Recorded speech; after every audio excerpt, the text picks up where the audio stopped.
Hello student, welcome to दक्षिणा ई classroom. हम लोग देख रहे थे सरफेस केमिस्ट्री और लास्ट लेक्चर में हम लोगों ने प्रिपरेशन ऑफ कोलाइड्स के बारे में डिस्कस किया था। आगे हम लोग देखने जा रहे हैं जो कि है प्रॉपर्टीज ऑफ कोलाइडल सॉल्यूशन की इनकी प्रॉपर्टीज क्या होती है। बहुत सारी इंटरेस्टिंग प्रॉपर्टीज देखने को मिलेगा और ये पर्टिकुलर सब टॉपिक इंपॉर्टेंट रहता है कोलाइडल सॉल्यूशन के लिए या खासकर सरफेस केमिस्ट्री के लिए हम लोग बोल सकते हैं। तो आप मेंशन कर दो प्रॉपर्टीज जो हम लोग डिस्कस करने जा रहे हैं, properties of colloidal solution, property of colloidal solution. अब कौन कौन सी प्रॉपर्टीज डिस्कस करने जा रहे हैं एक बार मैं समराइज कर देता हूं और फिर वन बाय वन हम लोग कवर करेंगे। सबसे important that is colligative property, colligative property. ठीक है, आपने सुना होगा colligative property in solution chapter. इसके बारे में हम लोग थोड़ा सा आइडिया लगाएंगे कि जो कोलाइडल सॉल्यूशन है किस तरीके का बिहेवियर रखेगा, कोलाइडल प्रॉपर्टीज में किस तरीके से चेंजेस आएगा with respect to true solution. Then हम लोग का वेल नोन टिंडाल इफेक्ट है। टिंडाल इफेक्ट भी आपको डे टू डे लाइफ में देखने को मिलता है, यहां पर थोड़ा डिटेल करेंगे with respect to colloidal solution. Then colour of colloidal, ठीक है, कलर किस तरीके से कोलाइडल सॉल्यूशन शो करते हैं इसको समझेंगे और किस तरीके से कलर में चेंजेस आ सकते हैं उस पर डिस्कशन जाएगा। देन ब्राउनियन मूवमेंट, ये भी एक स्पेशल प्रॉपर्टीज रहती है किसके लिए, कोलाइडल सॉल्यूशन के लिए, that is going to be Brownian movement. ठीक है, Brownian movement. Then charge on the, charge के बारे में, चार्ज जो है वेरी वेरी इंपॉर्टेंट पार्ट होने जा रहा है, charge on the colloidal solution, colloidal particle ज्यादा अप्रोप्रिएट रहेगा बोलना, कोलाइडल पार्टिकल, इसके बारे में डिस्कस करेंगे। अच्छा, चार्ज से रिलेटेड एक और दो फिनोमेना हम लोग देखते हैं। एक हम लोग बोलते हैं इलेक्ट्रोफोरेसिस, ये बहुत ही आसान प्रॉपर्टीज है, देखेंगे हम लोग इलेक्ट्रिक फील्ड के प्रेजेंट में किस तरीके से जो कोलाइडल पार्टिकल है मूव करते हैं उसके बारे में डिस्कशन जाता है हमारा इलेक्ट्रोफोरेसिस में। देन है coagulation, then it is coagulation. अब समझना इस आइडिया को, वन बाय वन हम लोग डिस्कशन में रखेंगे, जो इंपॉर्टेंट रहेगा उस पर थोड़ा सा फोकस करेंगे कि किस तरीके से प्रॉपर्टीज शो कर रहा है कोलाइडल सॉल्यूशन और इस प्रॉपर्टीज का मीनिंग क्या है ओवरऑल सॉल्यूशन के लिए। ठीक है, तो अगर आप इसमें देखिए पहला जो हम लोग का टर्म्स आता है that is called as the colligative property. ठीक है, पहला केस है कोलिगेटिव प्रॉपर्टी। अब ये कोलिगेटिव प्रॉपर्टीज में कौन कौन सी प्रॉपर्टीज ऑलरेडी आप देखे होंगे सॉल्यूशन चैप्टर में, एक बार मैं बता दूं तो यहां पे आपका था डिप्रेशन ऑफ फ्रीजिंग पॉइंट, एक बार जस्ट नेम मेंशन कर दे रहा हूं, डिप्रेशन ऑफ फ्रीजिंग पॉइंट। ठीक है, या लोअरिंग ऑफ फ्रीजिंग पॉइंट भी बोल सकते हो। ठीक है, freezing point, lowering of vapour pressure, lowering of vapour pressure. Then आपका था elevation of boiling point, elevation of boiling point and osmotic pressure, ठीक है, एंड ऑस्मोटिक प्रेशर। ये सभी जो प्रॉपर्टीज थी ये कहलाती हैं colligative property for the solution. अब आपको देखने को क्या मिलेगा कि जो अब देखना, आप ट्रू सॉल्यूशन के केस में हम लोगों ने क्या बोला था कि जो प्रॉपर्टीज है ये कोलिगेटिव प्रॉपर्टी ये डिपेंड करता है नंबर ऑफ पार्टिकल जो प्रेजेंट है सॉल्यूशन में। ठीक है, तो अगर मैं दो विकर कंसीडर करूं, एक में विद द सेम कंसेंट्रेशन के साथ में, एक में मैंने ट्रू सॉल्यूशन रखा है जिसके पार्टिकल की साइज बहुत लेस है। हम लोग पहले भी मेंशन किए थे कि ट्रू सॉल्यूशन के अंदर जो पार्टिकल का साइज होगा 1 नैनोमीटर से भी लेस होगा। और दूसरा मैं कंसीडर कर रहा हूं कोलाइडल सॉल्यूशन, और कोलाइडल सॉल्यूशन के अंदर क्या देखोगे आप, रिलेटिवली जो साइज ऑफ पार्टिकल है वो ज्यादा है कोलाइडल सॉल्यूशन में। अब इस साइज का ही मेन इफेक्ट पड़ने जा रहा है, बेसिकली साइज का तो नहीं, हम लोग बोल सकते हैं कि जो नंबर ऑफ पार्टिकल्स है उसका इफेक्ट यहां पे पड़ने जा रहा है। अब ये बात जाती है कि देखो आप जितने नंबर ऑफ पार्टिकल ज्यादा होंगे सोल्यूशन के अंदर उतना ही उसमें कोलिगेटिव प्रॉपर्टीज हम लोग एक्सटेंट ऑफ कोलिगेटिव प्रॉपर्टी देख सकते हैं। अब होगा क्या कि अगर कोलाइडल सॉल्यूशन लिया गया विद द सेम कंसंट्रेशन के साथ में जितना ट्रू सॉल्यूशन के लिए बात किया जा रहा है, अगर हम लोग कोलाइडल सॉल्यूशन की बात करें तो in that case number of molecules या number of particles which are present in the colloidal solution is going to be relatively less than true solution. अब चूंकि ये रिलेटिवली लेस है तो इसमें क्या देखने को मिलेगा कि जितने एक्सटेंट तक आप कोलिगेटिव प्रॉपर्टी, चाहे वो डिप्रेशन ऑफ फ्रीजिंग पॉइंट हो जाए, लोअरिंग ऑफ वेपर प्रेशर हो जाए, या एलिवेशन ऑफ बॉइलिंग पॉइंट हो जाए, या ऑस्मोटिक प्रेशर हो जाए, कोई भी प्रॉपर्टी जो आप ट्रू सोल्यूशन के केस में देख रहे थे उससे रिलेटिवली कोलाइडल सोल्यूशन में लेस होगा। ठीक है, अगर मान लो कि यहाँ पे जो lowering of vapour pressure 2 degree का हो रहा है तो यहाँ पे और लेस हो जाएगा। ठीक है, ये इफेक्ट क्यों पड़ रहा है? Because the number of particles in the colloidal solution is less with respect to true solution for the given concentration. ठीक है, ये चीज हम लोग को देखने को मिलता है। तो यहाँ में मेंशन कर सकते हो इफेक्ट में, कोलिगेटिव प्रॉपर्टी के इफेक्ट में, कि ओवरऑल कोलाइडल सोल्यूशन में क्या देखने को मिलेगा। तो लिख सकते हो आप number of particle in colloidal solution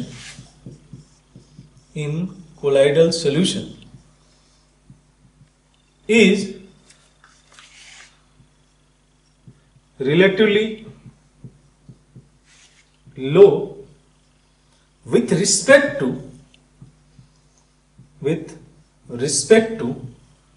true solution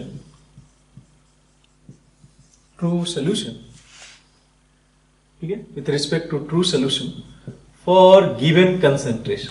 ठीक है, फॉर गिवन कंसेंट्रेशन। ठीक है, आप यहां पे ये भी पॉइंट मेंशन कर सकते थे क्या, कि कोलिगेटिव प्रॉपर्टी या एक्सटेंट ऑफ कोलिगेटिव प्रॉपर्टी, वो भी लिखना सही होगा। मैं डायरेक्टली लिखता हूं, colligative properties is directly proportional to number of particles जो सोल्यूशन के अंदर प्रेजेंट। ठीक है, चाहे वो ट्रू सोल्यूशन हो या कोलाइडल, कोई भी सोल्यूशन हो, जो कोलिगेटिव प्रॉपर्टी है या एक्सटेंट ऑफ कोलिगेटिव प्रॉपर्टी, ये इस चीज पे डिपेंड करेगा कि नंबर ऑफ पार्टिकल्स कितने प्रेजेंट है। तो number of particle in the colloidal solution is relatively low with respect to true solution for the given concentration के लिए। सो हम लोग क्या इफेक्ट क्या देखेंगे इसका ओवरऑल, आपको समझ में आ गया होगा। दोनों चीजों को लिंक कर लो। कोलिगेटिव प्रॉपर्टी डिपेंड करेगा नंबर ऑफ पार्टिकल पे, और मैं बोल ही रहा हूं कि कोलाइडल सोल्यूशन के अंदर अगर नंबर ऑफ पार्टिकल आप देखोगे तो रिलेटिवली ट्रू सोल्यूशन के रिस्पेक्ट में कम होगा, और जो है फॉर द गिवन कंसेंट्रेशन के लिए। तो यही आइडिया हम लोग लगा सकते हैं कि extent of colligative property for the colloidal solution will be relatively low with respect to true solution. तो आप लिख सकते हो कि extent of colligative properties are relatively low, जो भी कोलिगेटिव प्रॉपर्टीज है are relatively low with respect to the extent of colligative property are relatively low in colloidal solution with respect to true solution। ठीक है, with respect to true solution, ये चीज होगा कि extent of colligative properties for the case of colloidal solution is going to be relatively low with respect to true solution. The reason behind is the number of particles present in the colloidal solution will be relatively low with respect to true solution for the given concentration के लिए। Crystal clear है ये चीज? तो ठीक है, तो ये आप नोट डाउन कर लो, फिर आगे की प्रॉपर्टीज हम लोग देखेंगे, that is a Tyndall effect. Next जो प्रॉपर्टी एसोसिएटेड है कोलाइडल सोल्यूशन के साथ वो है हमारा Tyndall effect. One of the important effect है और एक इंटरेस्टिंग फिनोमिना है जो आपको देखने को मिलेगा। ठीक है, अभी थोड़ा सा समझते हैं कि टिंडाल इफेक्ट कहाँ ऑब्जर्व किया जा सकता है। ठीक है, जैसे अगर आप समझो कि क्या आपने लाइट का कोई पूछे कि लाइट का पाथ आपने देखा है, आप बोलोगे नहीं, लाइट का पाथ नहीं ऑब्जर्व किया जा सकता है। अब जो है जैसे आप एक रूम के अंदर बैठे हो तो लाइट का पर्टिकुलर पाथ नहीं दिखेगा उसमें, लेकिन जस्ट एज्यूम करो आप एक जो है सिनेमा हॉल के अंदर बैठे हो और उसमें क्या है कि एक पूरा अंधेरा है सिनेमा हॉल के अंदर, और फिर आप देखते क्या हो, अगर मान लीजिए एक छोटा सा दरवाजा, मान लीजिए लास्ट में दरवाजा जब खुलता है या जस्ट एक छोटा सा जो है होल है, कहीं से जो है लाइट पास कर रहा है, तो आप क्या देखते हो, क्योंकि उस लाइट में डस्ट पार्टिकल या जो स्मोक पार्टिकल है वो मूव कर रहे होंगे। तो एक इंटरेस्टिंग फिनोमिना ऐसे देखने को मिलता होगा कि जो है एक लाइट का पाथ आपको दिख रहा होगा। ठीक है, तो ये चीजें हैं कि मतलब एक तरीके से जो कोलाइडल पार्टिकल्स हैं एक जो है एक इंटरेस्टिंग बिहेवियर रखते हैं, जिस हम लोग जो है टिंडाल इफेक्ट बोलते हैं। आगे चल के इसको थोड़ा सा और डिटेल करते हैं कि टिंडाल इफेक्ट के पीछे रीजन क्या है, कैसे ये इफेक्ट देखने को मिलता है। ठीक है, तो बेसिकली क्या है, अगर इस टिंडाल इफेक्ट को ऑब्जर्व करना है तो इसको आप रिलेटिवली सोल्यूशन वाले ट्रू सोल्यूशन के रिस्पेक्ट में समझ सकते हैं। कैसे समझा जा सकता है, मान लो आपने लिया ट्रू सोल्यूशन, और इस ट्रू सोल्यूशन को जस्ट एज्यूम कि आपने बोला कि ठीक है मैं क्या करता हूं, यहां से लाइट पास करा, यहां से लाइट इससे पास करे। अब होगा क्या कि अगर आप लाइट पास कराते हो तो ये लाइट पास कर जाएगी, और ऊपर से अगर मान लो कि आपने माइक्रोस्कोप लगा दिया, इसको विजुअलाइज करने के लिए आपने माइक्रोस्कोप दे दिया। ठीक है, मैं जस्ट ऐसे ड्रॉ कर देता हूं इसके परपेंडिकुलर डायरेक्शन। फिर आप क्या देखोगे कि इसमें लाइट का कोई ब्राइट स्पॉट नहीं दिखेगा, एक डार्क स्पॉट ही दिखेगा। कि हाँ, ऐसा नहीं दिखेगा कि लाइट वहां पे एग्जिस्ट भी कर रहा है। ठीक है, यहाँ पे आपको जो है क्या दिखेगा कि दो प्लेस पे यहाँ पे ब्राइट स्पॉट देखने को मिल सकता है, इन्हीं दो पॉइंट पे जहां पे कि लाइट इंटरेक्ट कर रहा होगा।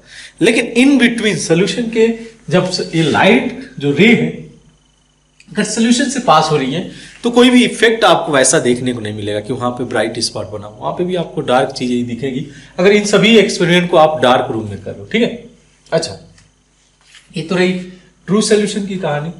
लेकिन जब हम लोग कोलाइडल सोल्यूशन की बात करते हैं, कोलाइडल सोल्यूशन में आप क्या ऑब्जर्व करोगे कि चूंकि यहाँ पे रीजन क्या हुआ कि इसका पार्टिकल बहुत ही स्मॉल था, और ट्रू सोल्यूशन के अंदर इस वजह से जो लाइट का जो रे है इसके साथ मतलब एक तरीके से इंटरेक्शन नहीं हुआ जो चाहिए, इंटरेक्शन मतलब स्कैटरिंग नहीं हुआ लाइट का। लेकिन अगर हम लोग कोलाइडल सोल्यूशन की बात करें तो कोलाइडल सोल्यूशन के अंदर साइज ऑफ पार्टिकल थोड़ा सा ज्यादा है relatively with respect to true solution. तब क्या देखने को मिलता है, देखिए इसमें कोलाइडल सोल्यूशन के अंदर क्या देखने को मिलेगा कि जैसे ही आप लाइट पास कराए, अब ये लाइट चूंकि कोलाइड इसके साथ में जाएगा, ये स्कैटर्ड हो जाएगा, फैल जाएगा। ठीक है, पार्टिकल स्मॉलर साइज का है।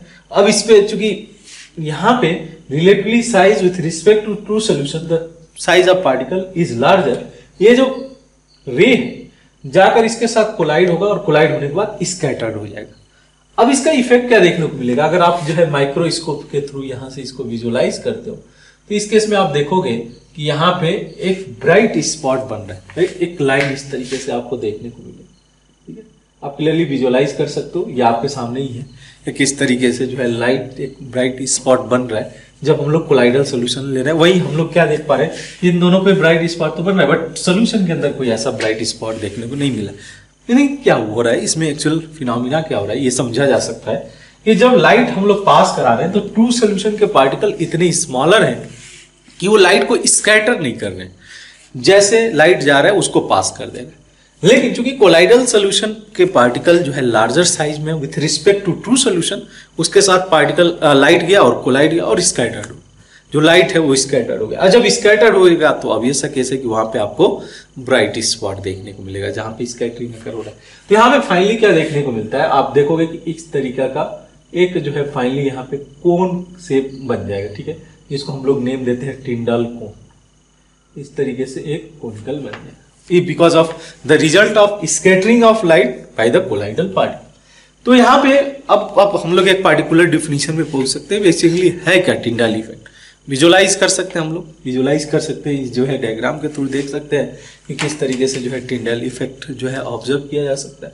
ठीक है, अब बात करें इसमें तो लिखा जा सकता है द स्कैटरिंग ऑफ लाइट। अगर आप लिखना है कि टिंडाल इफेक्ट एक्चुअल में होता क्या है, the scattering of light, scattering of light by colloidal particles,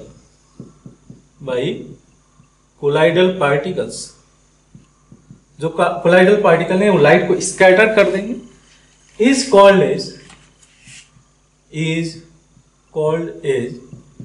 Tyndall effect. ठीक है, इसको हम लोग बोलेंगे टिंडल इफेक्ट, जो कि हम लोग को ट्रू सोल्यूशन में देखने को नहीं मिले। और ये चीज है कि जो है टिंडल इफेक्ट एक तरीके से डिफरेंट बनाता है कोलाइडल सोल्यूशन को। अगर आपको डिस्टिंग्विश करना है तो ये मेथड यूज किया जा सकता है। ठीक है, आपने लाइट पास करा है, आपको जो है उसके पाथ के थ्रू आपको दिखेगा, जो लाइट का पाथ है अगर कोलाइडल सोल्यूशन से पास कराया तो आपको पाथ क्लियरली दिखेगा कि इससे लाइट पास हो रहा है, और वो रिजल्ट है बिकॉज लाइट जो है स्कैटर्ड हो रहा है। तो स्कैटर्ड हो रहा है तो ऑब्वियस है कैसे कि हम लोग वहाँ पे विजुअलाइज कर सकते हैं। ठीक है, तो अगर एग्जाम्पल की बात करें कि कहाँ पे ये इफेक्ट देखा जा सकता है, तो सबसे बेस्ट एग्जाम्पल है कि हम लोगों ने देखा होगा सिनेमा हॉल के अंदर जैसे ही रूम या फाटक खुलता है तो इस दैट केस आपको दिखता होगा कि जो लाइट का एक पाथ है जिसके अंदर जो डस्ट पार्टिकल है वो जो कोलाइडल शेप लिए हुए हैं उनका जो है एक तरीके से मोशन हो रहा है।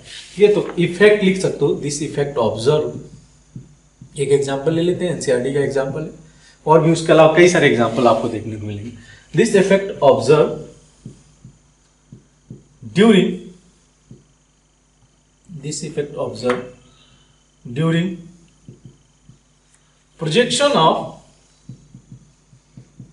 projection of picture, ठीक है, not particle, projection of picture. आप देखने जाते हो तो अच्छी मूवी लगी रहे, right.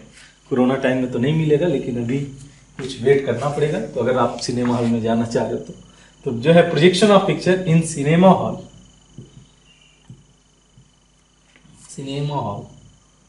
Due to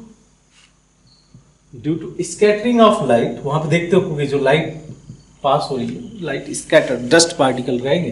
due to scattering of light by dust and smoke particle, ठीक है। बेसिकली ये एयर के साथ में कोलाइडल बनाए हुए, ठीक है। जो एयर है, एयर क्या है, एक तरीके से डिस्पर्सन मीडियम हो गया, और उसमें डस्ट या स्मोक पार्टिकल बोल दो, दे आर द डिस्पर्स पे।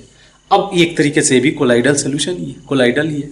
अब इससे जब लाइट पास करेगा, लाइट जब पास करता है तो आप देखते हो कि एक तरीके से scattering of light takes place, इसलिए आप एक जो है पाथ देख पाते हो।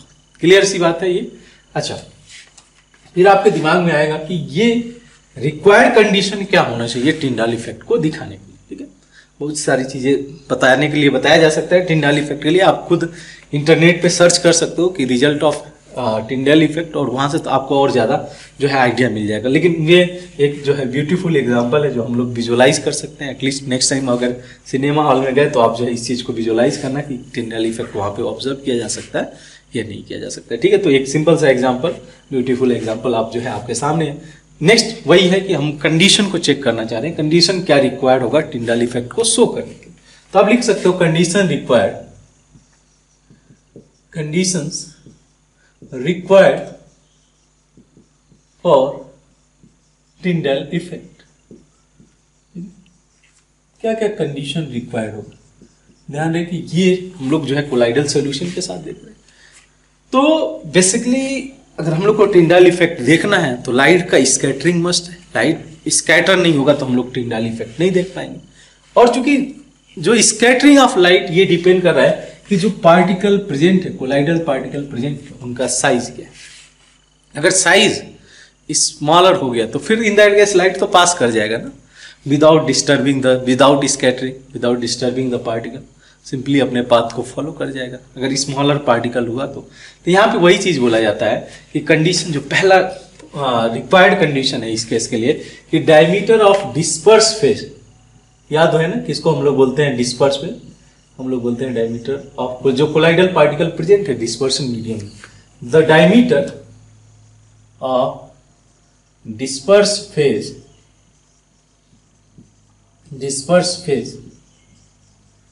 क्या होना चाहिए, disperse phase is not much smaller than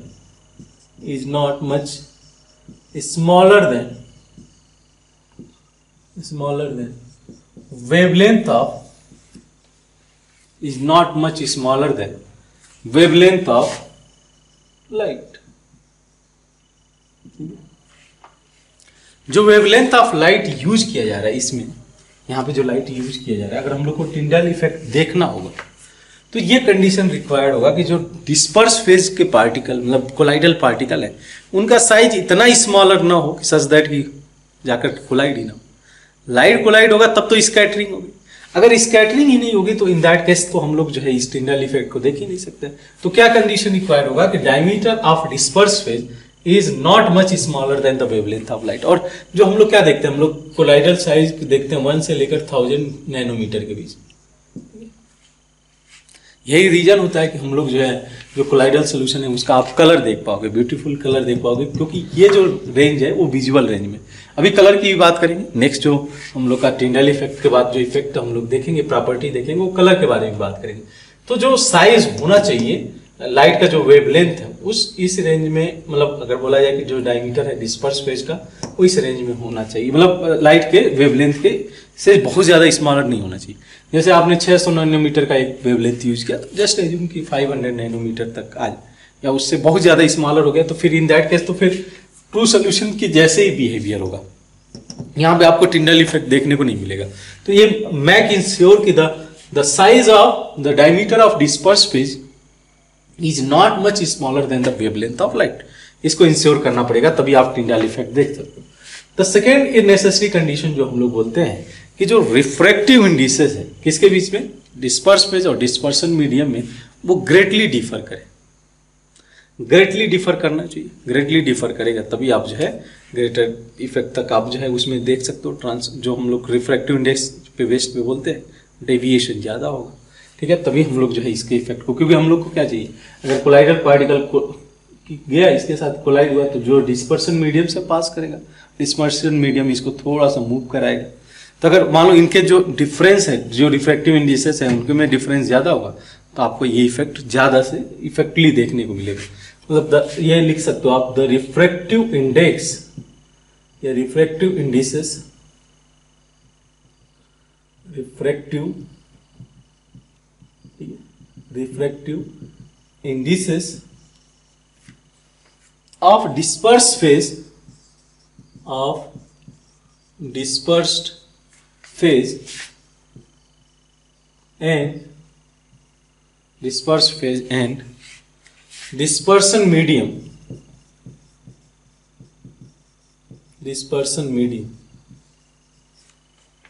differ greatly in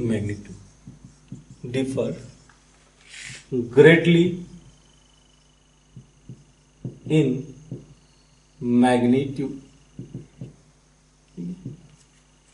ये डिफर करें, ग्रेटली डिफर करें, तभी ये बात समझा जा सकता है कि हाँ इसमें ये दोनों कंडीशन रिक्वायर्ड होगा टिंडल इफेक्ट को शो करने के, ठीक है। अगर ये दोनों क्राइटेरिया फुलफिल करे मतलब ग्रेटर जितना डिफरेंसेस होगा उतना ही हम लोग इफेक्टली टिंडल इफेक्ट को देख सकते हैं, ठीक है। नहीं डिफरेंस ज़्यादा होगा तो उतना इफेक्टली टिंडल इफेक्ट नहीं देख पाएंगे, ठीक है। बट ये नेसेसरी कंडीशन होगा, रिक्वायर्ड कंडीशन होगा टू शो टिंडल, ठीक है। इस पॉइंट को आप मेंशन कर दो, फिर आगे हम लोग देखते हैं कि जो है टिंडल इफेक्ट का रिजल्ट क्या है, किस तरीके से ये जो है चेंजेस लाता है पार्टिकल में, तो वो चीज़ें हम लोग देखेंगे। पहले आप इन चीज़ों को नोट डाउन कर लो, कुछ पॉइंट मेंशन करते जाओ आप रिगार्डिंग टिंडल इफेक्ट, ठीक है। जैसे कि हम लोग ने बोला कि जो ट्रू सोल्यूशन है इस इफेक्ट को नहीं दिखाएगा, लेकिन अगर कोलाइडल सोल्यूशन की बात करें तो इस इफेक्ट को शो करेगा।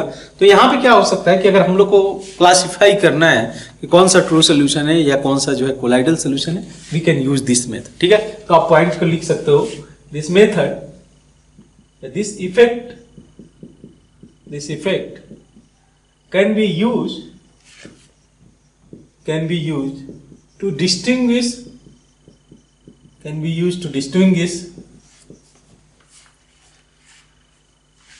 True and colloidal solution,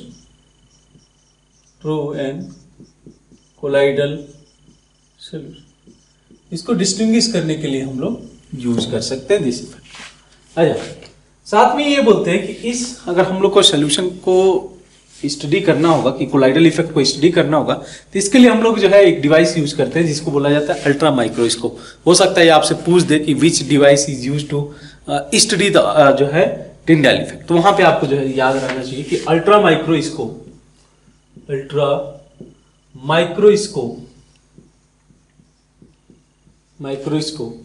is used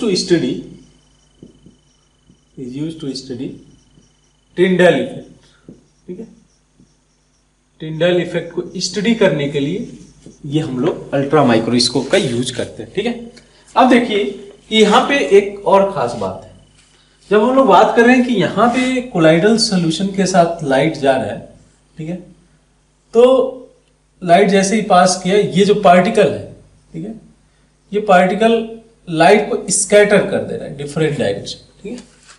अब जब आप ऑब्जर्व कर रहे हो थ्रू अल्ट्रा माइक्रोस्कोप आपको क्या देखने को मिलेगा कि एक ब्राइट स्टार की तरह ये चीज चमकती हुई नजर आएगी, ठीक है, और डार्क बैकग्राउंड नजर आएगा अगर आप जो है डार्क में रखे हो, ठीक है, डार्क में ऑब्जर्व करना चाह रहे हो थ्रू माइक्रोस्कोप परपेंडिकुलर आपने रखा हुआ है। अब इसके थ्रू आप विजुअलाइज करना चाह रहे हो तो क्या दिखेगा, एक साइन ब्राइट स्पॉट आपको यहाँ पे देखने को मिलेगा, ठीक है, क्योंकि यहाँ से लाइट स्कैटर होता है। लेकिन प्रॉब्लम क्या है कि आप जो लाइट स्कैटर्ड है उसी को विजुअलाइज कर पा रहे हो।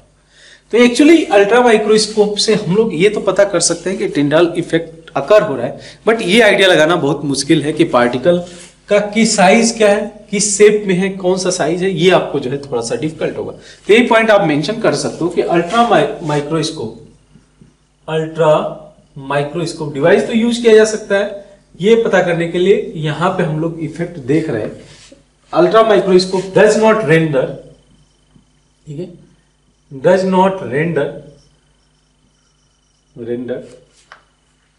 एक्चुअल कोलाइडल पार्टिकल, इसके बारे में इंफॉर्मेशन नहीं निकाल पाएगा जो एक्चुअल कोलाइडल पार्टिकल है, क्योंकि इस पे लाइट रेंडर नहीं हो पा रहा है। तो microscope does not render the actual colloidal particle, तो फिर क्या हो पा रहा है यहाँ पे, इसको थोड़ा समझे, actual colloidal particle but only observe the light, क्या ऑब्जर्व कर पा रहे हैं हम लोग, the light scattered by the, उसी चीज को हम लोग ऑब्जर्व कर पा रहे हैं जो लाइट स्कैटर हो रहा है इस पार्टिकल से, ठीक है। तो ऐसे गया तो लाइट स्कैटर हो गया, तो ये चीजें हैं। तो ultra microscope does not render the actual colloidal particle but only observe the scatter light scatter by the, ठीक है, ये लिखा जा सकता है द लाइट स्कैटर बाई, ठीक है। तो इस वजह से हम लोग क्या बोले हैं, thus the ultra microscope does not provide any information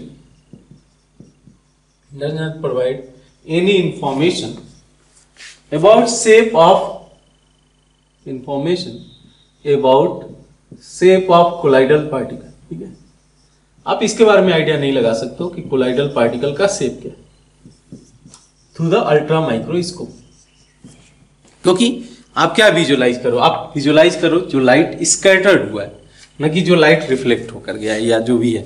तो यहाँ पे जो स्कैटर लाइट है उसी को विजुअलाइज कर पा रहे हो। इस वजह से ये बहुत डिफिकल्ट है पता करना कि जो एक्चुअल कोलाइडल पार्टिकल्स है उनका शेप क्या है, ठीक है। तो यही है टिंडाल इफेक्ट। और जो है आप रिसर्च करना चाहो, चीजों को जानना चाहो तो आप इंटरनेट पे सर्च कर सकते हो, टिंडाल इफेक्ट से रिलेटेड जो एग्जांपल है वो कर सकते हो। बट ध्यान में बस ये रखना चाहिए कि जो कोलाइडल सोल्यूशन है वो क्या कर सकता है, लाइट को स्कैटर कर सकता है और उसके पीछे रीजन है उसका साइज। ट्रू सोल्यूशन में हम लोग को ऐसा देखने को नहीं मिलेगा। अच्छा, अब नेक्स्ट प्रॉपर्टीज हम लोग जाएं, that is the colour of colloidal, ठीक है, कलर ऑफ कोलाइडल, ठीक है। इसको थोड़ा सा हम लोग समझते हैं। अब आपको क्या देखने को मिलेगा कि जो है जो पर्टिकुलर कोलाइड्स हैं वो उनके पास में कलर होगा। कलर के पीछे रीजन ही है कि जो पार्टिकल का साइज है वो लाइट के वेवलेंथ के रेंज में होगा। तो जो एक्साइटेशन या डी एक्साइटेशन होगा पार्टिकल इलेक्ट्रॉन का या पार्टिकल का, हम लोग बोल सकते हैं वो भी विजुअल रेंज में आने हो जा रहा है, विजुअल रेंज में होगा। तो यही चीज हम लोग क्या देख पाते हैं, हम लोग देख पाते हैं कि जो कलर है, द कलर, ये बस मेंशन कर दो, अभी एक एग्जांपल हम लोग रख लेंगे। द कलर ऑफ कोलाइड्स या colloidal solution, the colour of colloidal solution is depend on wavelength of light, wavelength of light, कौन सा वेवलेंथ का लाइट यूज किया गया है, वेवलेंथ ऑफ लाइट यूज, ठीक है, या light wavelength of light scattered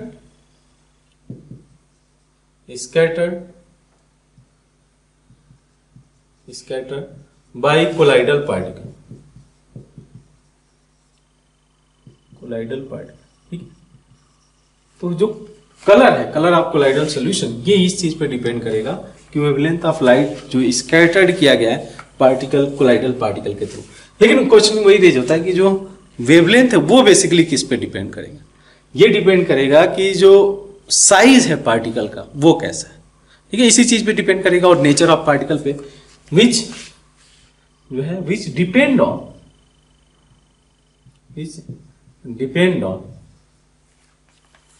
size and nature of colloid particle, size and nature of colloids particle, ये इस चीज पे डिपेंड करेगी। तो बेसिकली जो लाइट स्कैटर्ड हो रहा है, किस वेवलेंथ की लाइट स्कैटर्ड हो रही है, उस कलर को हम लोग विजुअलाइज करेंगे, ठीक है। आपने लाइट पास करा है, कौन सा वेवलेंथ स्कैटर्ड हुआ उस पर्टिकुलर कोलाइडल पार्टिकल से, वो आप विजुअलाइज करोगे। सिंपल सी बात है। तो depend on the size and the nature of colloid, ठीक है। जैसे आप देखते हो बादलों में बादल, जो क्लाउड्स है वो सबसे बेस्ट एग्जांपल है आपके कोलाइडल सॉल्यूशन का, सबसे बेस्ट एग्जांपल। आप देखते हो कि जो कलर रेड कलर देखते हो, तो रेड कलर क्या हो रहा है उस कोलाइडल सॉल्यूशन, शाम इवनिंग जब होता है तो आप देखते हो कि रेड कलर हो गया। तो रेड कलर क्यों दिखता है? बिकॉज जो पर्टिकुलर वेवलेंथ है वो स्कैटर्ड हो रहा है। जब ये क्लाउड्स के जो क्लाउड्स हैं वो जो है जाकर स्कैटर कर रही है, ब्लू कलर जो भी आप कलर देख पा रहे हो, उसके पीछे रीजन यही है कि जो क्लाउड है वो उस पर्टिकुलर लाइट को, उस पर्टिकुलर वेवलेंथ को, रेड वेवलेंथ को स्कैटर कर रहा है, जिसकी वजह से आप विजुअलाइज कर पा रहे हैं। तो ऐसे चीजें हम लोग को देखने को मिलता है कि जो ये अब कौन से लाइट को स्कैटर करेगा, वेवलेंथ के, वेवलेंथ मतलब वेवलेंथ ऑफ लाइट किस पे डिपेंड करेगा जो स्कैटर किया जाएगा, ये डिपेंड करेगा कि पार्टिकल का साइज क्या है। और एक इंटरेस्टिंग चीज आपको देखने को मिलेगा कि जैसे जैसे आप साइज में चेंजेस करते हो ना, जैसे आपने लिया एग्जांपल के लिए गोल्ड सॉल्व, मैं उस एग्जांपल को मैं दिखा देता हूँ। गोल्ड सॉल्व के पार्टिकल साइज में आप चेंज करते जाओगे, जैसे रेड होगा, ये रेड से फिर पर्पल होगा, ठीक है, पर्पल से फिर जो है ये ब्लू कलर हो जाएगा, और फिर जो है ब्लू कलर से इस तरीके से चेंजेस होगा। एग्जैक्ट आपको याद रखने की जरूरत नहीं, गोल्डन येलो होगा। तो जैसे जैसे आप पार्टिकल का साइज इसमें चेंज करोगे ना, पार्टिकल का साइज अगर चेंज करते हो वैसे वैसे जो कलर है वो भी चेंज होते रहेगा। ये बेसिकली एग्जांपल है गोल्ड सॉल्व का। आप देख सकते हो आपके सामने वो इमेज है, इमेज के थ्रू भी आप विजुअलाइज कर सकते हो कि किस तरीके से पार्टिकल का, कोलाइड पार्टिकल का साइज चेंज हुआ और जो कलर आप विजुअलाइज करो वो भी चेंज हो गया। सिंपल सा लॉजिक है। सभी लाइट को तो वो स्कैटर कर नहीं रहा है, एक पर्टिकुलर वेवलेंथ को स्कैटर कर रहा है, जो वेवलेंथ किसके साथ रेजोनेट कर रहा है, उस साइज के साथ, मतलब साइज के साथ मैच कर रहा है, पार्टिकल के साइज के साथ में उसको वो स्कैटर कर दे रहा है, और उस लाइट को आप देख पा रहे हो। जैसे आप गोल्ड सॉल्व के डिफरेंट कलर देख पाओगे, सिंपल सा आपके सामने वो एक बेस्ट एग्जांपल है, आप इसको विजुअलाइज कर सकते हो, ठीक है। तो ये बेसिकली रिजल्ट क्या है, जो कलर ऑफ कोलाइडल है, ये रिजल्ट इसी का एक एक्सटेंडेड रिजल्ट मैं बोल सकता हूँ टिंडल इफेक्ट का। बिकॉज इसमें क्या देख पा रहे हो, एक पार्टिकुलर लाइट को ये स्कैटर कर रहा है। सभी लाइट को अगर सभी वेवलेंथ को स्कैटर कर देगा तो फिर आप तो जो है व्हाइट कलर देखोगे। ये सभी को नहीं स्कैटर कर रहा है, मतलब स्कैटर करेगा, मतलब उसमें अगर पार्टिकुलर कलर को स्कैटर कर रहा है तो पार्टिकुलर कलर, पार्टिकुलर वेवलेंथ को अगर स्कैटर कर रहा है तो आप फिर जो है एक पार्टिकुलर वेवलेंथ की लाइट को देखोगे, और जिसका कलर आप जो है रेड, पर्पल, ब्लू इस तरीके के कलर, इंटरेस्टिंग कलर देख सकते हो, ठीक है। तो आपके सामने वो रिजल्ट है। सेकेंड चीज है, जो कलर है ना, ये कलर एक और फैक्टर पे डिपेंड करेगा कि जो ऑब्जर्वर है वो किस साइड से इसको ऑब्जर्व कर रहा है, इस बात पे भी डिपेंड करेगा। जैसे हम लोग बोलते हैं द कलर ऑफ, ये भी पॉइंट मेंशन कर सकते हो, the colour of colloidal solution, colour of colloidal solution depend on, किस पे डिपेंड करेगा, ठीक है, depend on manner in which observer receive the light, ठीक है, ऑब्जर्वर रिसीव द लाइट। ये इस फैक्ट पे भी डिपेंड करेगा कलर ऑफ कोलाइडल कि ऑब्जर्वर किस मैनर में ऑब्जर्व करे, हर डायरेक्शन में चेंज हो सकता है, ठीक है। तो यहाँ पे सबसे बेस्ट एग्जांपल है इसका कि अगर आप जो है मिल्क इन वाटर अगर आप लेते हो, ठीक है, ये एग्जांपल हम लोग कंसीडर कर सकते हैं कि मिल्क इन वाटर मिक्सचर है, तो ये ब्लू अपीयर होगा व्हेन जो है आप व्यू करोगे इसके रिफ्लेक्टेड लाइट, जो रिफ्लेक्ट होकर जाएगा ब्लू अपीयर होगा।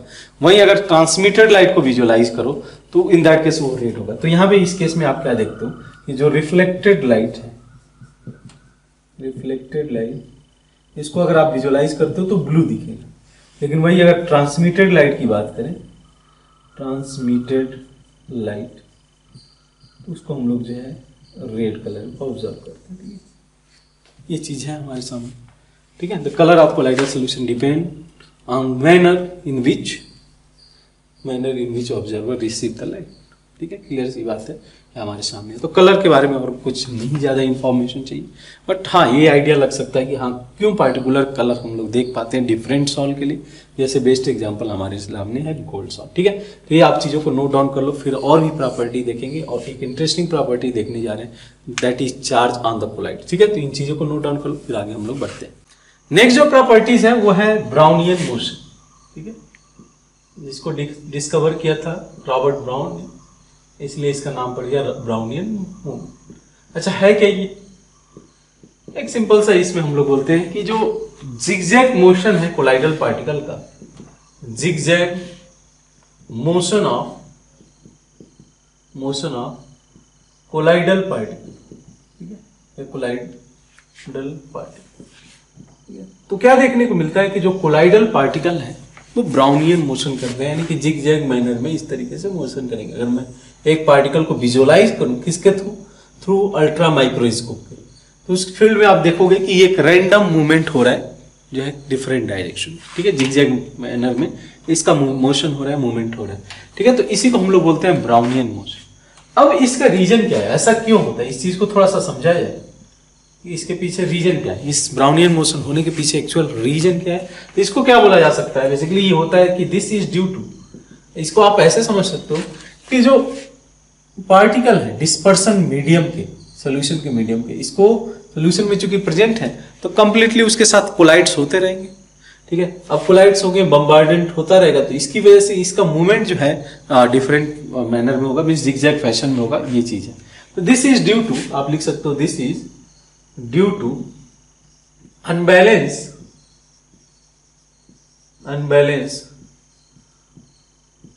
bombardment,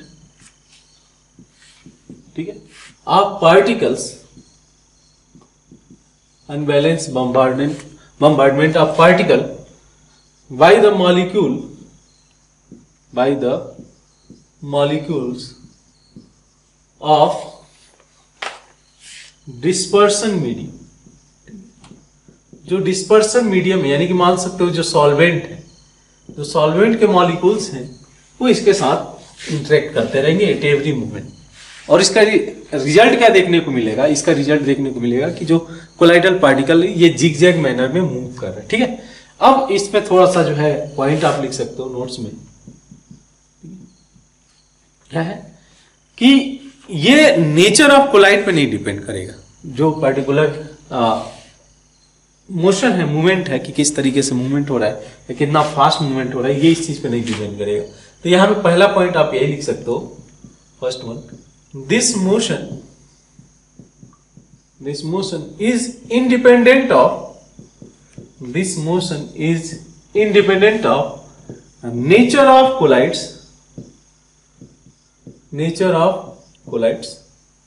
कौन से कोलाइड्स, मतलब किस पर्टिकुलर कोलाइड्स की बात की जा रही है, इस पे नहीं डिपेंड करेगा। बट हाँ ये किस पे डिपेंड करेगा, बट डिपेंड ऑन इस पे डिपेंड करेगा on size of particle, depend on size of particle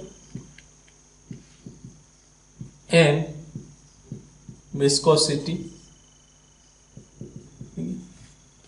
viscosity of solution.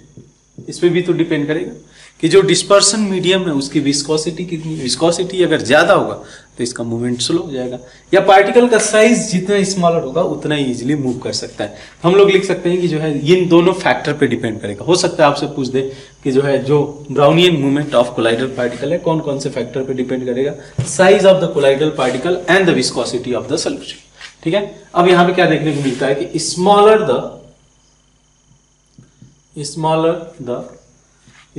And, दोनों चीजें साथ में लिख सकते हैं, smaller and lesser viscosity, smaller size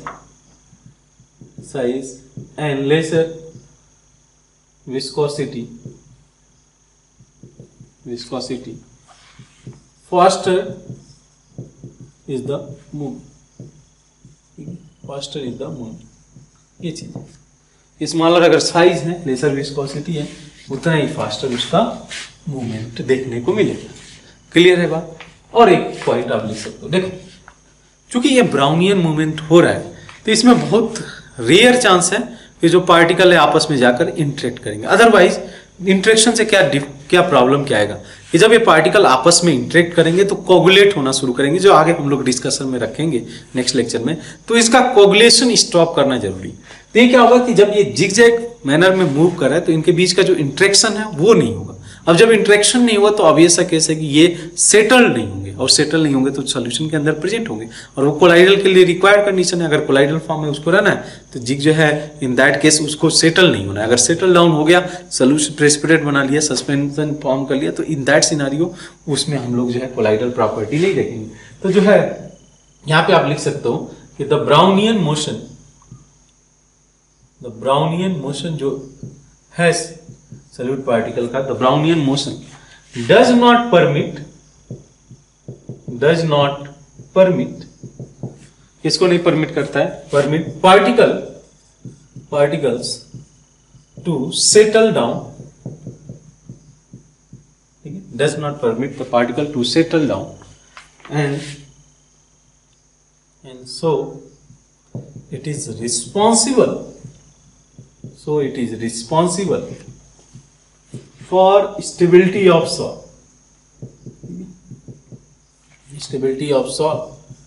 and stop coagulation हो जाएगा तो कहानी खत्म हो जाएगी कोलाइडल सॉल्यूशन की। आगे हम लोग देखेंगे कोagulation क्या होगा। Stop the coagulation. क्लियर सी बात है। Brownian motion does not permit particle to settle down, उसको परमिट नहीं करेगा बिकॉज रैंडमली मूव कर रहे हैं तो कोलिजन होता रहेगा फास्टर रेट से, और जब कोलिजन होता रहेगा तो ये जो है स्टेबिलिटी ऑफ सॉल्व जो है मेंटेन रहेगा। मीन्स सॉल्व उस फॉर्म में सस्पेंडेड फॉर्म में, सोल्यूशन के अंदर सस्पेंडेड फॉर्म में रहेगा और इनका कोगुलेशन नहीं होगा। तो ये बेसिकली हमारा ब्राउनियन मोशन है कोलाइडल सोल्यूशन के लिए।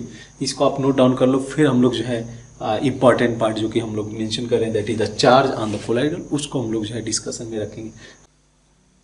नेक्स्ट जो प्रॉपर्टी देखते हैं that is charge on colloidal particle. ठीक है, चार्ज ऑन कोलाइडल पार्टिकल,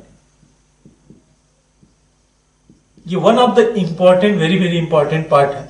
जैसे क्वेश्चन फ्रीक्वेंटली जो लास्ट के फ्यू इयर्स देखो आप जेईई मेंस के, तो इस वाले सेक्शन से क्वेश्चन फ्रीक्वेंटली पूछा गया। ठीक है, आप देखो इस केस में क्या क्या चीजें हैं कि कोलाइडल पार्टिकल जो भी होंगे उस पर कुछ ना कुछ चार्ज होगा, या तो पॉजिटिवली या निगेटिवली चार्ज होगा। तो यहां पे आप मेंशन कर सकते हो colloidal particle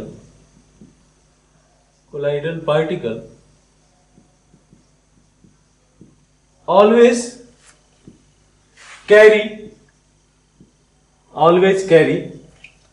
electric charge although net charge on the colloidal solution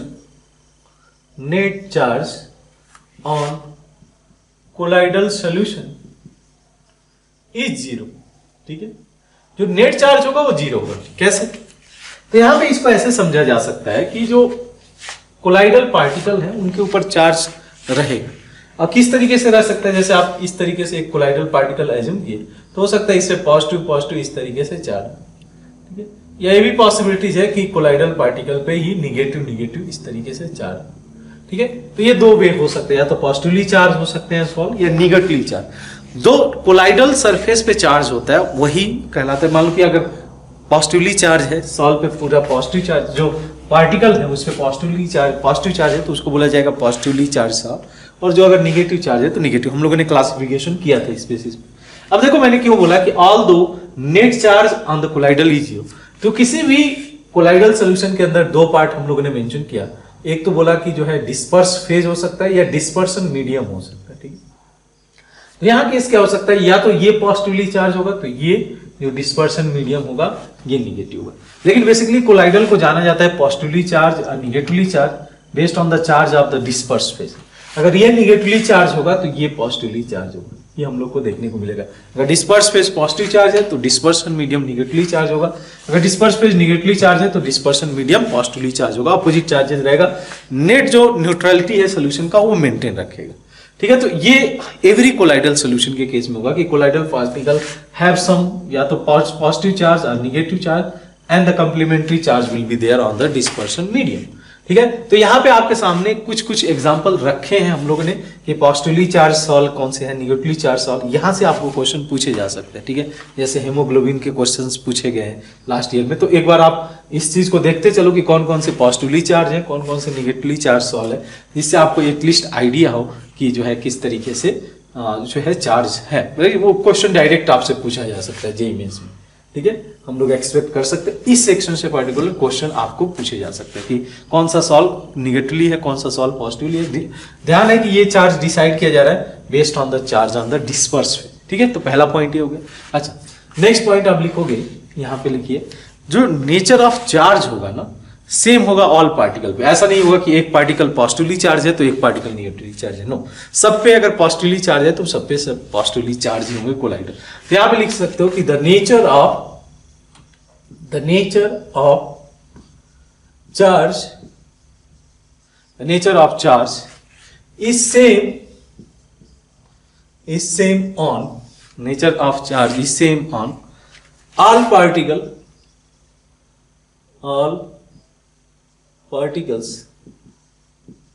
all particles in given colloidal solution,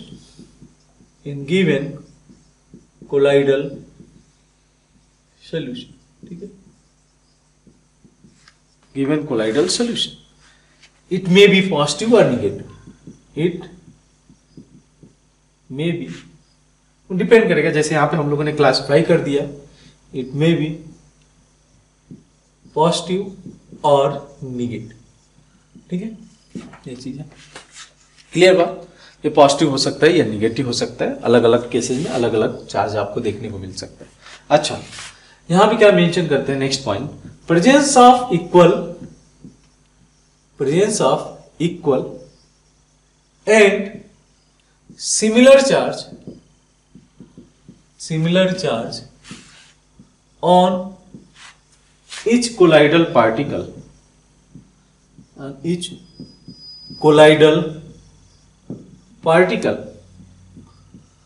provide the stability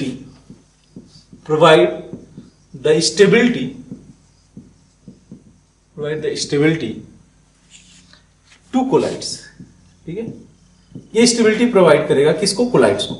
ठीक है, तो प्रेजेंस ऑफ जो चार्ज है कैसे आप समझा जा सकता है, देखो, अगर इक्वल है, सिमिलर चार्ज है, यानी कि अगर पॉजिटिवली है तो पॉजिटिवली चार्ज होगा, निगेटिव होगा तो निगेटिव चार्ज होगा, दो कोलाइडर के बीच में अगर मान लो इस पे चार्ज जो प्रेजेंट है वो सिमिलर चार्ज प्रेजेंट होगा और इक्वल चार्ज प्रेजेंट होगा, ये हम लोग को देखने को मिलेगा। अब इसका इफेक्ट क्या होगा, मान लो ये कोलाइडल है, ये भी कोलाइडल, तो ये एक दूसरे को रिपेल करने का काम करेंगे। रिपेल करेंगे तो इस वजह से जो कोगुलेशन है वो स्टॉप हो जाएगा, कोगुलेशन नहीं हो जाएगा, कोगुलेशन नहीं होगा। तो इस वजह से जो चार्ज पार्टिकल है ना, charge on the colloidal solution, ये रिस्पॉन्सिबल है स्टेबिलिटी ऑफ कोलाइड्स के लिए। ठीक है, अब समझो कि ये गया सरफेस पे, अगर मान लो अपोजिट चार्ज होता है या चार्ज अनबैलेंस होता तो इन दैट केस क्या होता है, ये जाकर नीचे जो है कोगुलेट हो जाता है, कोगुलेट हो जाते हैं आपस में। एक दूसरे पार्टिकल अगर एक दूसरे को अट्रैक्ट करेंगे तो नीचे जाकर कोगुलेट हो जाएंगे। लेकिन चूंकि चार्जेस इनके ऊपर सेम है और सिमिलर टाइप के चार्ज हैं, इस वजह से एक दूसरे को रिपल करते रहेंगे और एक दूसरे के क्लोज नहीं आना चाहिए, और वही हम लोग को चाहिए। अदरवाइज एक दूसरे के क्लोज आ जाएंगे तो प्रॉब्लम है। तो एक दूसरे के क्लोज नहीं आए और दूर दूर है, इसके लिए हम लोग को इस पे चार्ज रखना पड़ेगा, या तो आप पॉजिटिवली चार्ज रखो या निगेटिवली चार्ज रखो। ये चीज हम लोग जो है मेंशन कर सकते, ठीक है। अच्छा, ये चार्ज जनरेट क्या होता है, किस तरीके से जनरेट होता है, ये थोड़ा सा हम लोग जो है डिटेल करेंगे, तो उसी को हम लोग यहाँ पे कंसीडर कर सकते हैं। तो पॉइंट आप लिख सकते हो, रिस्पॉन्सिबल फैक्टर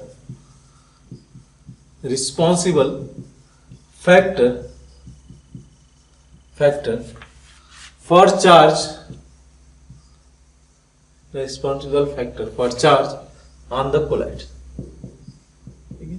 जो रिस्पॉन्सिबल फैक्टर्स होंगे कोलाइड्स पे चार्ज के, वो हम लोग देखते हैं, ठीक है। पहला क्या है कि ड्यू टू प्रिफरेंशियल एड्सॉर्प्शन शायद यही फैक्टर है जिसको हम लोग जो है सरफेस केमिस्ट्री के अंदर देख रहे हैं। Due to preferential adsorption of ion, ठीक है, preferential adsorption of ion on colloid particle, on the colloids particle, ठीक है। तो हो सकता है कि जो प्रेफरेंशियल, अभी हम लोग थोड़ा सा इस चीजों को डिटेल करेंगे, प्रेफरेंशियल एड्सॉर्प्शन हो सकता है, मींस कोई आयंस है तो प्रेफरेंशियल एड्सॉर्प्शन ऑफ आयंस हो सकते हैं यहाँ पे, preferential adsorption of ion on the colloidal particle, ये रिस्पॉन्सिबल फैक्टर हो सकता है चार्ज का on the colloid solution. Next, due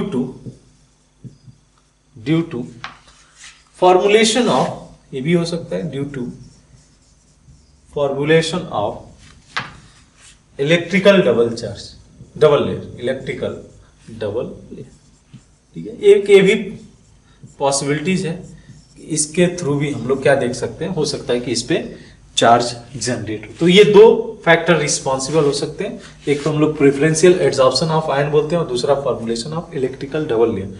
तो वन बाय वन हम लोग इसको डिटेल करते हैं कि किस तरीके से चार्ज जनरेट किया जा सकता है। पहला प्रेफरेंशियल एड्सॉर्प्शन देखेंगे and then will go for the formulation of electrical double charge. तो इन चीजों को अभी नोट डाउन कर लो, फिर हम लोग जो है आगे प्रोसीड करते हैं और उसमें देखते हैं वन बाई वन दोनों केसेस। तो हम लोग कंसीडर करते हैं वन बाई वन वो फैक्टर जो कि रिस्पॉन्सिबल है generation of charge on the colloidal particle.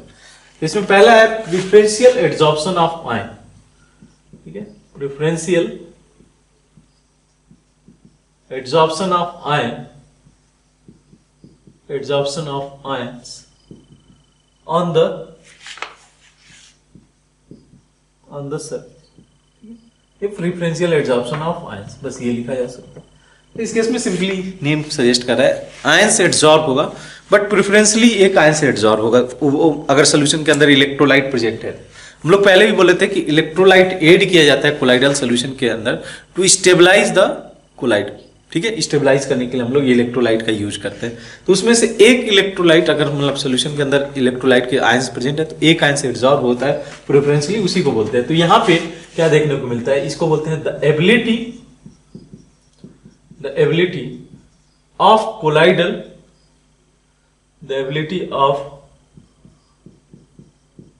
Colloidal particle to adsorb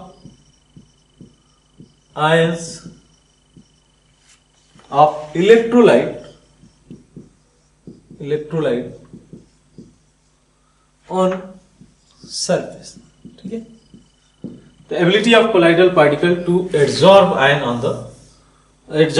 of electrolyte on the surface। तो होगा क्या, तो बेसिकली अगर मैं कोई एक कोलाइडल पार्टिकल कंसीडर करूं, ये सॉल्व पे अगर पॉजिटिव चार्ज जनरेट हो सकता है, आयंस जाकर इस पे चिपक सकते हैं जिसकी वजह से इस पे ये पॉजिटिव चार्ज जनरेट हो सकता है, या ये भी पॉसिबिलिटीज है कि सॉल्व पे ये निगेटिव चार्ज, ठीक है, इस तरीके से चले जाए तो ये जो है पॉजिटिवली चार्ज सॉल्व जनरेट कर रहा है और ये निगेटिवली चार्ज सॉल्व जनरेट कर रहा है। तो कैसे हो सकता है, ये थोड़ा सा हम लोग समझते हैं कि किस तरीके से फिनोमेना होगा अगर रिएक्शन में समझे, रिएक्शन के थ्रू समझते हैं। जैसे आपने लिया AgNO3 और इसमें क्या किया आपने, excess amount of Ki add कर, ठीक है, एक्सेस अमाउंट ऑफ Ki। अब देखिए आप इस केस में क्या होगा, रिएक्शन को थ्रू हम लोग दिखाते हैं इसमें कि AgNO3 रिएक्ट करेगा Ki के साथ में, फॉर्म करेगा AgI जो हम लोग का सॉल्व। अच्छा, साथ में सोल्यूशन के अंदर क्या होगा, तो K प्लस सेपरेट होगा, नाइट्रेट अलग होगा, ठीक है, और साथ में चूंकि Ki आपने एक्सेस में लिया है तो I माइनस भी प्रेजेंट होगा, इलेक्ट्रोलाइट्स हैं तो इस तरीके से प्रेजेंट होगा। क्लियर है बात। अब देखो इसको अगर मैं कंसीडर करूं कि जो सॉल्व बन के आया होगा कैसे दिख रहा होगा, तो ये रहा AgI का। अब ये AgI जो कोलाइडल पार्टिकल है ये चार्ज को अट्रैक्ट कर सकता है, आयंस को अट्रैक्ट कर सकता है, और किस आयन को अट्रैक्ट करेगा, जो कॉमन आयन है। यहाँ पे कॉमन आयन क्या दिख रहा है, I माइनस ही दिख रहा है। इसका जो कॉमन आयन है या तो Ag प्लस हो सकता है या I माइनस हो सकता है। यहाँ पे हम लोग को I माइनस चूंकि एक्सेस में था, ये लिमिटिंग रिएजेंट था, ये कंप्लीटली कंज्यूम हो गया, बच गया I माइनस। तो क्या देखेंगे कि जो सरफेस है प्रेफरेंशियली I माइनस जाकर इसके सरफेस पे एड्सॉर्ब हो जाएगा इस तरीके से, I माइनस, ठीक। तो यहाँ पे आप क्या देखोगे कि ये निगेटिवली चार्ज सॉल्व फॉर्म करे, निगेटिवली चार्ज्ड सॉल्व, इसका फॉर्मेशन, ठीक है। तो common ion basically I minus, यहाँ पे आप लिख सकते हो कि I minus is common ion and get adsorbed on the surface of AgI, ठीक है, इस पे adsorb। एक अदर वे से भी सोचा जा सकता है, मान लो कि आपने AgNO3 एक्सेस में लिया, ठीक है, AgNO3 एक्सेस में है, KI लिमिटिंग रिएजेंट है, तो फिर इन दैट केस क्या देखने को मिलेगा, ये फॉर्म कर लेगा AgI, सोल्यूशन के अंदर K प्लस प्रेजेंट है, नाइट्रेट प्रेजेंट है जो कि हाइड्रोलाइज्ड हो जाएंगे, और साथ साथ में आप क्या देखोगे कि Ag प्लस एक्सेस अमाउंट में प्रेजेंट है तो Ag प्लस आ जाएगा। अब ये हमारा कॉमन आयन हो गया। अब जो सॉल्व है इसको प्रिफरेंशियली एड्सॉर्ब करेगा, तो अगर मान लो सॉल्व को मैं ऐसे रिप्रेजेंट करूं AgI की सॉल्व को, तो यहाँ पे क्या देखने को मिलेगा, इसके सरफेस पे Ag प्लस ये एड्सॉर्ब हो जाएंगे इसके सरफेस, ठीक है, या इसके सरफेस पे ऐसे एड्सॉर्ब हो जाएंगे, तो ये क्या बना लेगा, ये बना लेगा आपका positively charge solve, positively charge, ठीक है, क्लियर है बात। तो ऐसे बहुत सारे एग्जांपल आप देख सकते हो कि जो करेस्पॉन्डिंग प्रिफरेंसली एक आयंस को एब्जॉर्ब कर रहा है सरफेस पे, और जो है इस तरीके से निगेटिवली या पॉजिटिवली चार्ज सॉल्व को जनरेट कर, क्लियर है बात। तो ये हमारा प्रिफरेंशियल एड्सॉर्प्शन ऑफ आयन है, जिसमें क्या कर रहा है, एक पार्टिकुलर आयन जो कॉमन है उसको जाकर सरफेस पे एब्जॉर्ब हो जा रहा है और वो जनरेट कर दे रहा है निगेटिवली चार्ज सॉल्व या पॉजिटिवली चार्ज सॉल्व। अच्छा, इसके साथ साथ ये भी समझ लेते हैं कि मान लो क्या होगा, कभी कभी हम लोग ये ऐसे देख सकते हैं कि सॉल्व ये रहा, ठीक है, तो सॉल्व पे जो फर्स्ट लेयर बनेगा किसका, मान लो आपने AgI सॉल्व कंसीडर किया, फर्स्ट वाले को मैं कंसीडर करता हूँ, जिसमें I माइनस कॉमन था, तो I माइनस का लेयर बन गया इस तरीके से, ठीक है, I माइनस फॉर्म करिए, तो ये जो लेयर है ना, इसको अगर मैं डिनोट करूं, ये जो लेयर है इसको हम लोग बोलते हैं फिक्स्ड लेयर, जो I माइनस का जो लेयर है इसको बोलते हैं हम लोग फिक्स्ड लेयर, ठीक है, ये मूव नहीं करेगा। अब हो क्या सकता है कि सोल्यूशन के अंदर देख सकते हो कि K प्लस भी प्रेजेंट है, नाइट्रेट भी प्रेजेंट है, तो क्या करेगा, ये जो अपोजिट चार्ज वाला पार्टिकल है उसको अपने तरफ अट्रैक्ट करेगा, जैसे K प्लस ऐसे, K प्लस ऐसे, K प्लस ऐसे, इस तरीके से। तो ये जो लेयर फॉर्म करता है अपोजिट चार्ज का, इसको हम लोग बोलते हैं डिफ्यूज्ड लेयर, इस वाले को हम लोग बोलेंगे आगे के डिफ्यूज्ड लेयर ही बोला जाएगा, ठीक है। अब यहाँ पे एक कॉन्सेप्ट आता है, ठीक है, जो हम लोग बेसिकली दूसरा मेथड बोल लेते हैं, इसको बोला जाता है जो लेयर बनते जाते हैं, ये जो है 2 लेयर बन गया, इसको बोलते हैं हम लोग जो है हेल्महोल्ट्ज, इसको मैं नेम क्लियरली लिख देता हूं आपके लिए, हेल्महोल्ट्ज इलेक्ट्रिकल डबल लेयर। इसको क्या बोला जाता है, फिक्स लेयर और डिफ्यूज लेयर के फॉर्मेशन से हम लोग बोलते हैं हेल्महोल्ट्ज इलेक्ट्रिकल डबल लेयर का फॉर्मेशन, ठीक है, इलेक्ट्रिकल डबल लेयर। अब यहाँ पे एक और टर्म्स आते हैं, ये तो जो है जो बोला जा रहा है कि ये डिफ्यूज लेयर हो गया या फिक्स लेयर हो गया, क्योंकि I माइनस फिक्स है, उसका कोई मूवमेंट नहीं हो रहा है, उसके ऊपर जो चार्ज है अपोजिट चार्ज वो जो है डिफ्यूज्ड, उसको बोला जाता है डिफ्यूज लेयर। तो ये जो लेयर का 2 लेयर का फॉर्मेशन है, इसी को हम लोग बोलते हैं हेल्महोल्ट्ज इलेक्ट्रिकल डबल लेयर। यहां से एक टर्म्स आता है, टर्म्स हम लोग सुनते हैं जीटा पोटेंशियल, ठीक है, और भी नेम होंगे, आप एक बार एनसीईआरटी में चेक कर सकते हो, इसको हम लोग कंसीडर करें जीटा पोटेंशियल, ठीक है। अभी है क्या जीटा पोटेंशियल, तो जैसे आप कैपेसिटर कंसीडर करते होगे ना, कैपेसिटर अगर मान लो आपने दिया स्फेरिकल कैपेसिटर, तो यहाँ पे पॉजिटिव चार्ज फर्स्ट लेयर पे, positive charge positive charge positive charge, इस तरीके से आप समझ सकते हो, निगेटिव निगेटिव निगेटिव, इस तरीके से चार्ज, ठीक है। तो इनके दोनों लेयर के बीच में कुछ पोटेंशियल डिफरेंस होगा, ठीक है। यहाँ पे भी ऐसे ही आप ट्रीट कर सकते हो कि 2 ये स्फेरिकल बना हुआ है, एक लेयर जो है पॉजिटिवली चार्ज है और एक दूसरा निगेटिवली चार्ज है, ये निगेटिवली और पॉजिटिवली चार्ज है। तो जीटा पोटेंशियल बेसिकली बताता क्या है, this is the potential difference, और यही हम लोग को थोड़ा ध्यान में रखना होगा, this is the potential difference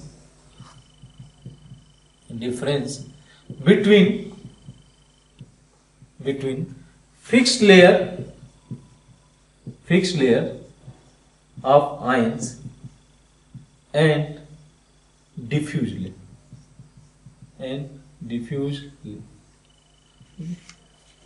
ये चीज।